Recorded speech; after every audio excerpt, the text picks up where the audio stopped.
Today, we're diving into a compelling story about the clash of family values, respect, and financial generosity without being taken advantage of. The central question is whether the protagonist was wrong to refuse an unreasonable request.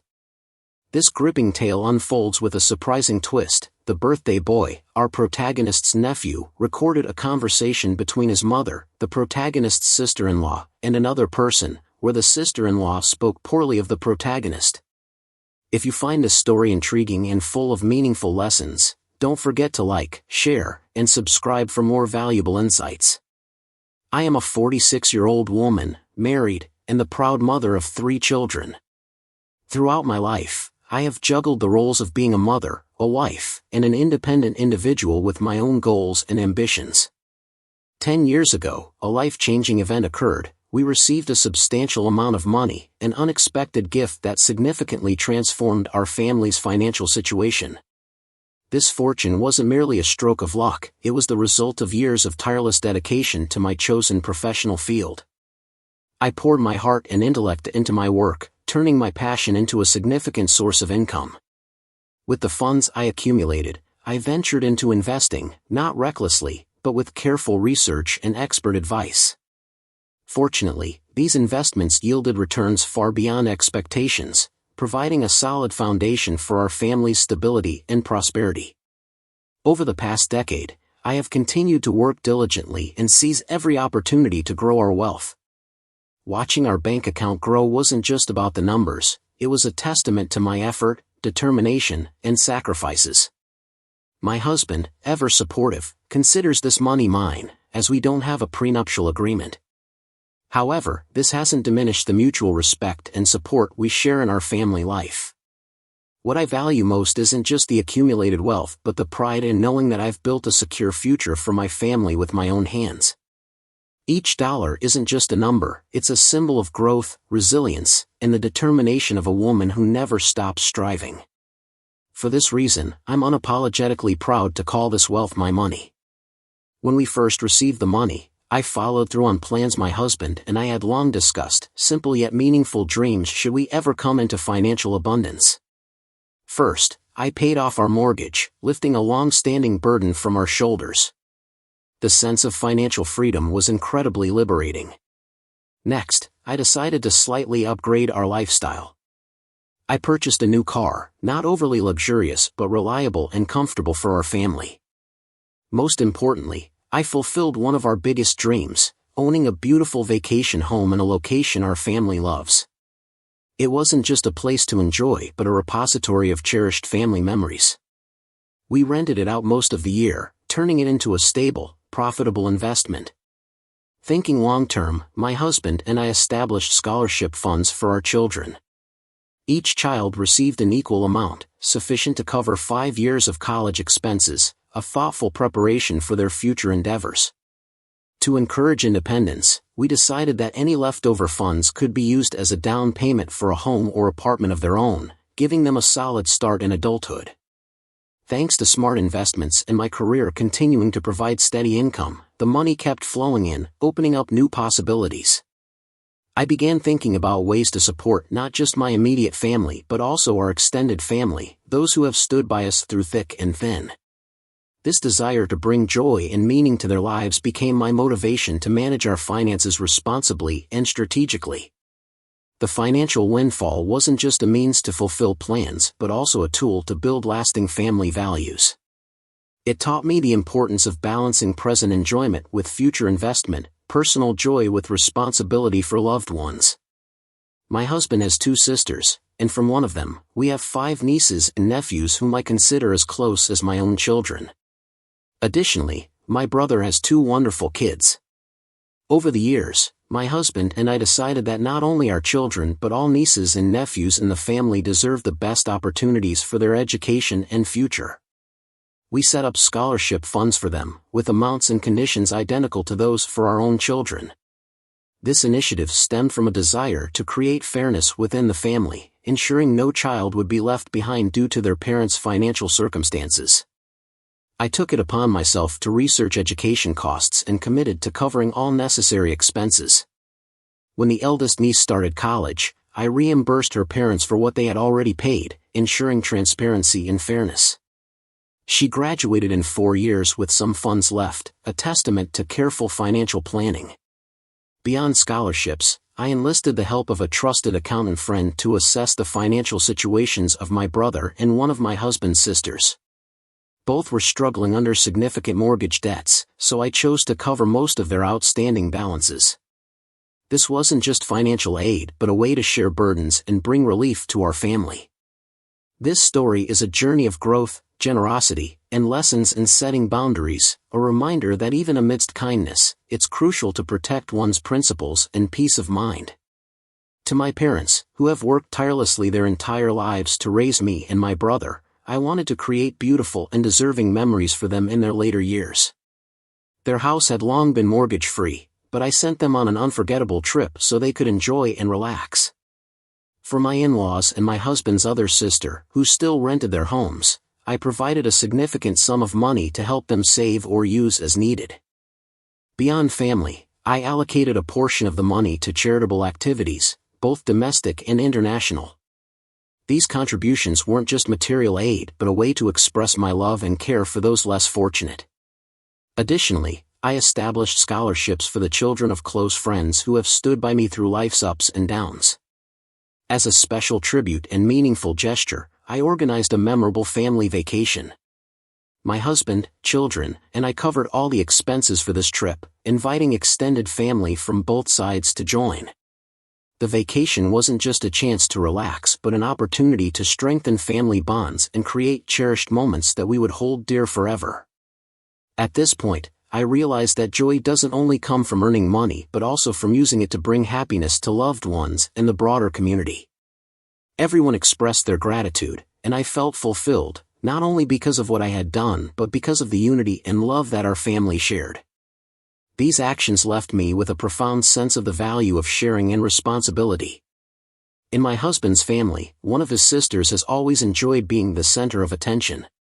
She often finds ways to make herself or her children the focus of every situation.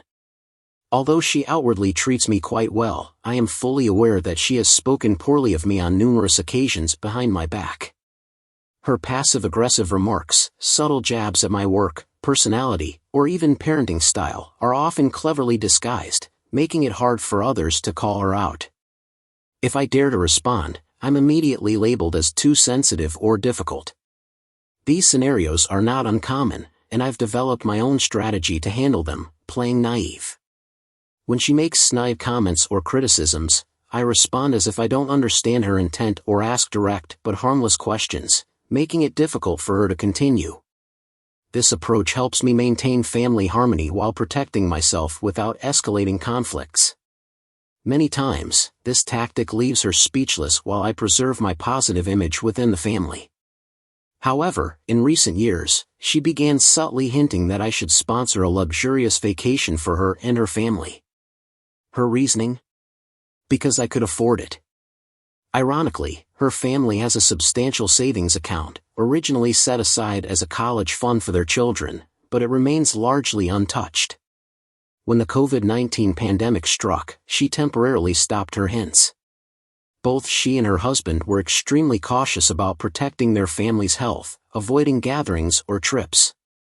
But as restrictions lifted, she quickly resumed her usual demands. A birthday party was organized for her and her son, ostensibly because the boy really wanted a party. The party was modest, and my family attended cheerfully, bringing along 2 thoughtful gifts. For the boy, we gifted a voucher for camping gear, knowing he enjoyed outdoor activities. For my sister-in-law, I chose a gift card she could use as she pleased, along with practical items like sunscreen, water bottles, and travel essentials, a subtle nod to her interest in vacations. I thought everything went smoothly. While the gifts weren't extravagant, they were chosen with care and practicality in mind. But it seems I misjudged, or at least misunderstood, her true intentions. This incident, though minor, reminded me once again of the persistent expectations and competitive mindset that exist in extended family dynamics. Despite my efforts to remain positive, managing such relationships always requires tact and patience. What's crucial is that I stay grounded in my values and not let negative opinions disturb my inner peace. She began by casually inquiring about our family vacation plans. We answered simply and directly that we weren't planning to travel abroad this year and had instead booked a cozy cabin in a quiet location. It was a charming spot where our family could unwind for a week. Though the cabin was beautiful and nestled in nature, it wasn't luxurious or expensive. We planned to cook our meals, shop locally, and enjoy simple activities to keep things cost-effective and intimate. After hearing this, she responded with polite enthusiasm, "Oh, that sounds lovely. We're still thinking about what we want to do."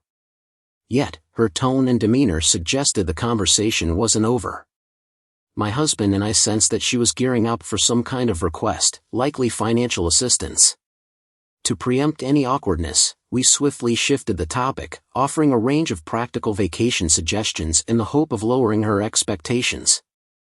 We proposed sensible ideas. Perhaps they could visit nearby family and spend a weekend there to save costs, or try camping close to home, where there would be activities suitable for children of all ages. These suggestions were constructive and lightly emphasized that a meaningful vacation doesn't have to be extravagant. Then, unexpectedly, she showed us something she found online, a family resort package. To be fair, the place looked stunning. The resort was family-friendly, not overly lavish but undeniably upscale. It featured amenities like a water park for kids, a relaxing spa for adults, and other appealing facilities. From the moment she introduced it, I knew this wasn't a casual suggestion. When she revealed the cost, I was stunned. $35,000 for a family of 7. It was a considerable amount, especially for families with average incomes. In response, my husband, ever tactful and composed, quickly replied, "That's quite a substantial amount. But it's wonderful that you've been saving up to make this dream a reality." His response carried a dual meaning.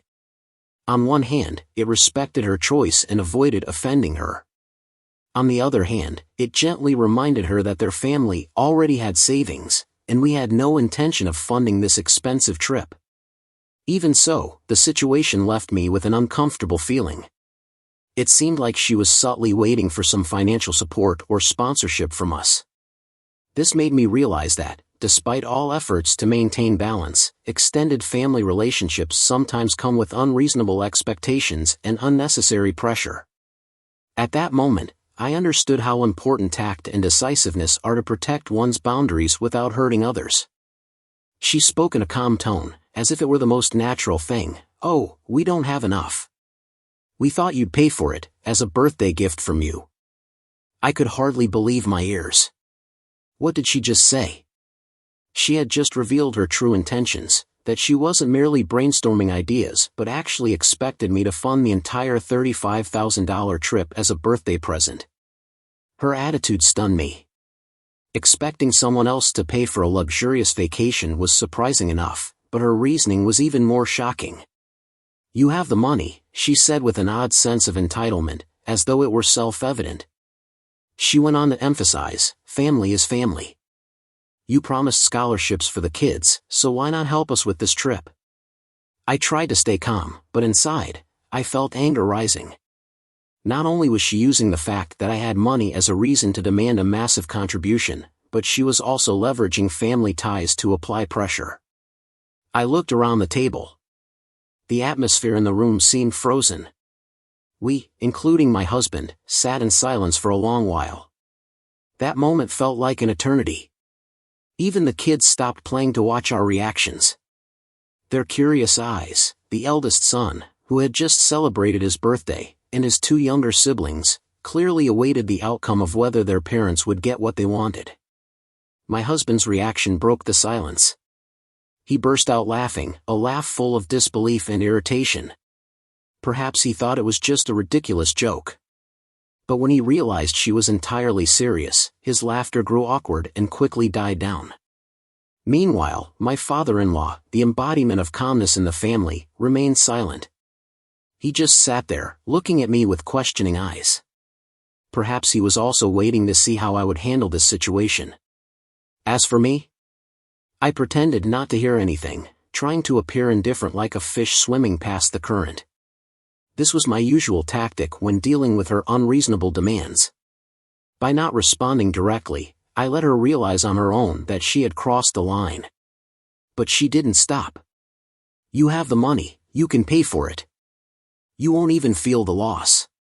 Her voice was firm, as if stating an undeniable truth that everyone must agree on. Those words deeply disturbed me. Not because of the money, but because of how she saw me, as an inexhaustible resource. It was disheartening to realize that, to her, my hard work and smart investments weren't something to admire or respect but merely a reason to exploit. I thought to myself, will she ever understand the value of financial independence and respecting boundaries? Or am I just an open wallet she can tap into any time? Even so, I decided not to voice those thoughts. Responding would only escalate the tension, and I knew I needed to remain composed to handle the situation tactfully.